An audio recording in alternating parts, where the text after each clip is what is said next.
Hello everyone and welcome back. So today's video is symptoms. For me, the first symptoms I had that were different than my family.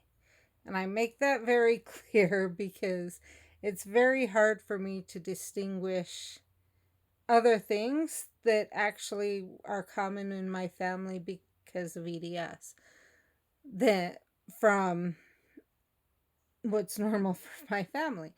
But um the first symptom probably that was different than cousins, aunts, uncles that I knew of was I got hypoglycemia as a teen. And later on, others of my siblings would demonstrate the same thing, and so would my some of my children. And with that one, it eventually hit the point it got worse and worse a few years ago, to the point where I could barely get out of bed. I was so exhausted. We did a continuous glucose monitor, and I was at fasting blood sugar level basically all day. I would actually have to eat almost pure sugar to get it up. I could eat a huge meal of carbs, like we went to an all you can eat place, and my blood sugar raised for 5 minutes and then was dropping back down to fasting blood sugar range and below. And this was really confusing to my doctor. He sent me to an endocrinologist who couldn't explain it.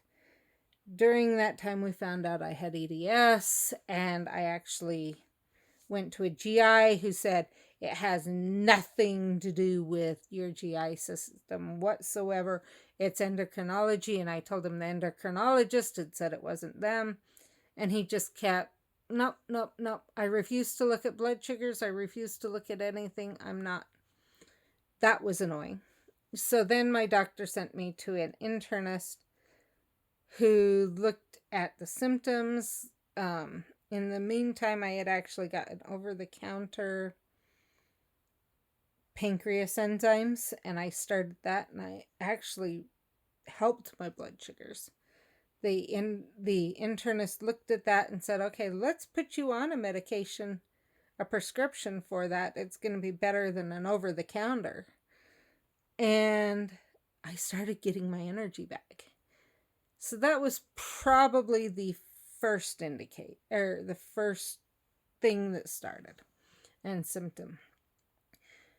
Some of my other symptoms are my doctor sent my kids to PT, and I worked with the physical therapist with them, and eventually found out I had to go in and just try it because of some of the pain I was having.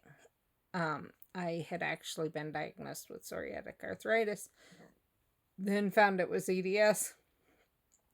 And I've been seeing him for just over 2 years, maybe 2.5 now. And things are getting better. There's less things out of place, etc. But that was kind of a shock, is that you can dislocate your vertebrae, different things like that you wouldn't think about. And it can cause a lot of underlying things that you don't realize you're in pain until you've actually had it put back in place and you're not in pain anymore. That can also, high pain tolerance is a big one. So those are my biggest ones that I deal with, and getting sick easy. I get sick really easy. If my husband comes home with something, and especially if I'm not taking some of the supplements I take to try and negate it, I'll catch it. I'll catch it pretty much immediately, and that can make it really difficult. I have found taking electrolytes when I drink water, drinking mostly electrolytes, can help that. And so I do that. It just makes me feel better. And I will go through my supplements sometime later, but that's the way it is. So thanks, and I'll see you in the next video. Bye.